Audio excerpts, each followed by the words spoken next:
Welcome to success classes. मैं मिताकर आप सभी का आज की इस वीडियो में बहुत बहुत स्वागत करता हूं। कल मैंने आपको रिव्यू दिया था केबीएस एग्ज़ाम के बारे में कि टीजीटी का पेपर कैसा आ रहा है। खासकर मैंने पार्ट ए के बारे में बताया था। वो लिंक वो वीडियो भी आप देख सकते हैं।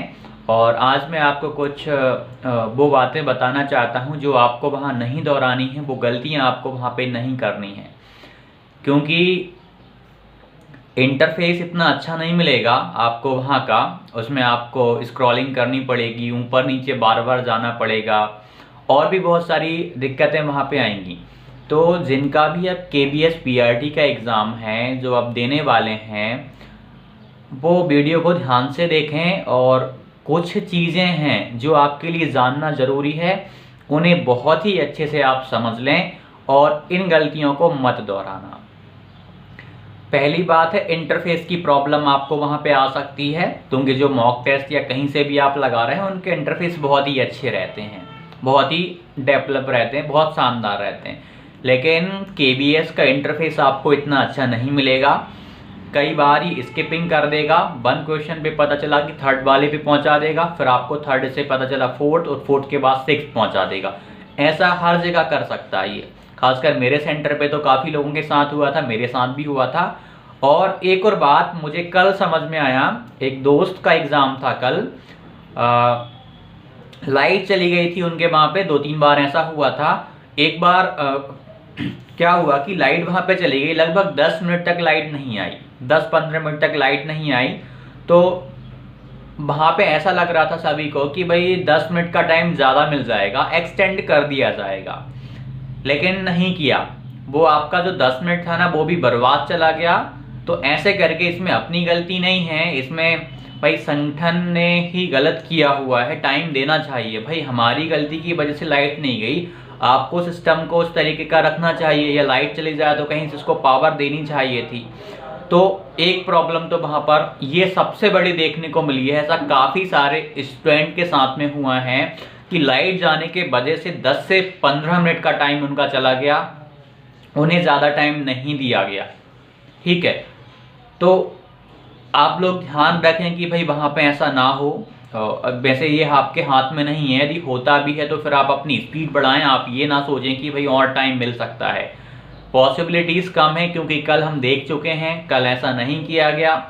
जो इन्विजिलेटर थे वो भी सपोर्टिव। और एक और प्रॉब्लम आई सेंटर पे कि जैसे कि टीजीटी मैथ का पेपर था, तो आपको तो भाई पता है मैथ में जहाँ पे 100 क्वेश्चंस आ रहे हों, वहाँ पे आपको कितने सारे पेजेस फिल करने पड़ेंगे, बहुत सारे पेजेस लगते हैं। एक एक करके पेज दे रहे थे वो, और बहुत ही अलग तरीके में पता चला कि एक या दो टीचर मुश्किल से हैं, और हर बच्चे को वहाँ पे सीट चाहिए थी। भाई एक पेज कितनी देर में लगता है भराने में? 5 मिनट से भी कम समय में भरा जाता है। टीजीटी मैथ वाले तो भर लेते हैं। तो पेजेस उनको दे नहीं रहे थे, सबसे बड़ी ठीक है, पेज वहाँ पे वो मतलब एक्स्ट्रा मांगो तो दे नहीं, बाद में दे रहे थे। पता चला कि अभी हमने बोला कि सर सप्ली एक सीट चाहिए, तो पता चला कि 5 मिनट बाद दे रहे हैं। और टीजीटी मैथ में तो आपको पता है कि भाई 5 मिनट भी कितने इंपॉर्टेंट होते हैं, क्योंकि वो पता चला कि उस वाले कॉर्नर पर हैं और यहाँ आते आते पता चला कि कुछ भी चल रहा था भाई, कुछ भी चल रहा था, इतना विशेष कुछ रहा नहीं। हालांकि देखो भाई, टीजीटी में तो वैसे भी टाइम कम रहता है, खासकर टीजीटी मैथ में, लेकिन पीआरटी में तो टाइम पर्याप्त हो जाता है। मैथ वैसे भी 20 या 25 नंबर की आएगी, तो यहाँ पर टाइम की प्रॉब्लम नहीं आती है ज़्यादा।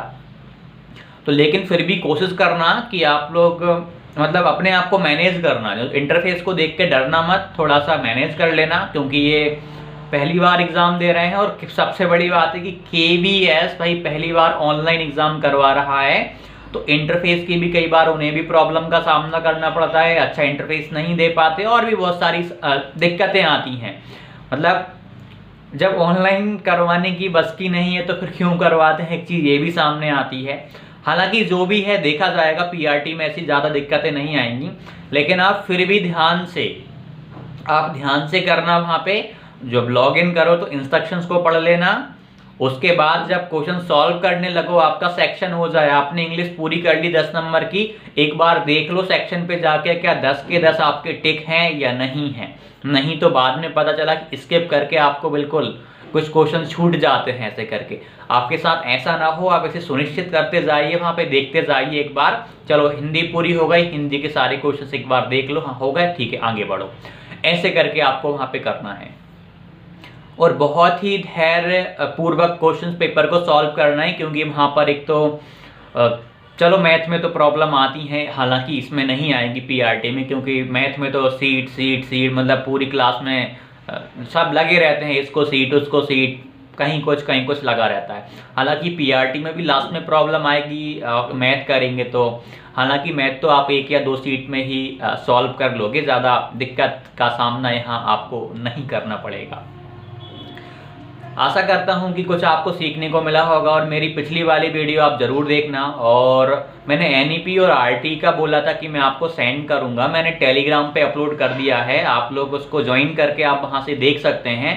आपने कहीं से नहीं पढ़ा है, अच्छा कंटेंट आपको एनईपी और आरटी का नहीं मिल रहा, तो आप उनको पढ़ेंगे तो काफ़ी सारी चीज़ें आपको वहाँ से सीखने को मिलेंगी।